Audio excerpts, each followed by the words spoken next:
Hello guys! Try natin sagutan itong ating CSE review for today. So we are given a set of numbers. And also, ang ating gagawin naman ngayon is hahanapin uli natin yung pattern ng ating set of numbers and then ibibigay natin kung ano yung kasunod na pattern niya. Okay? So first, let's analyze itong ating given set of numbers. We have 44, 44, 48, 40, 53, 55, and then yung ating hinahanap na pattern. So ngayon, analyze muna natin sila isa-isa kung meron bang specific na pattern. Una, ang ating first number is 44, followed by 44. So by that, pwede nating sabihin na itong dalawa plus 0. Kasi wala na dagdag, nag-remain lang. And then 44 to 48, nag-plus 4. Tama ba? I hope nakakasunod kayo sa ating pag-analyze. And then next 48 to 40, biglang nag-minus 8.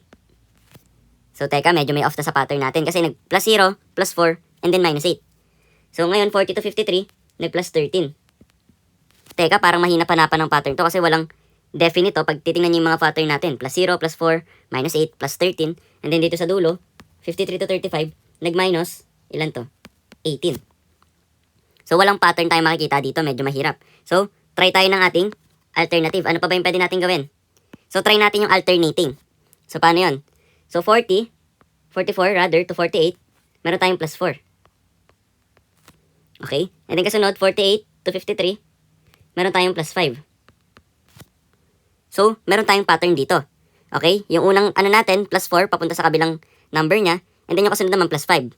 Ngayon, check naman natin yung iba pa. Okay, yung natirang numbers natin.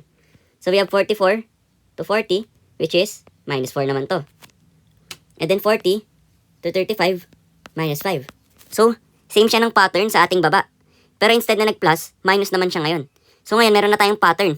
Okay, mahanap na natin yung next two numbers natin sa ating pattern. So, 53, papunta dito sa ating first missing number. So, kung meron tayong plus 4 and plus 5, ano yung ating next na ipa-plus sa 53? So, increment of 1 lang tayo. Plus 6 tayo dito. So, we have 53 plus 6. Yung ating first number is 59, yung missing natin. Okay? And then, dito naman sa ating last number, galing naman sa ating pattern dito sa taas, 35, papuntang yung next number natin. So, meron tayong minus 4, minus 5. Ano ang ima-minus natin sa 35? Siyempre, increment of 1 uli. Hindi pala siya increment kasi mababawasan. So, minus 1 lang uli. So, we have minus 6. Minus 4, minus 5, and minus 6. So, we have 35 minus 6. That is 29. So, our answer for this question is 59 and 29, which is letter D. So, for our next question, kindly comment down your answer sa ating chat box. And let's see if naintindihan nyo yung ating video for today. And that's it for our review for today. I hope may natutunan kayo and maraming salamat sa panonood.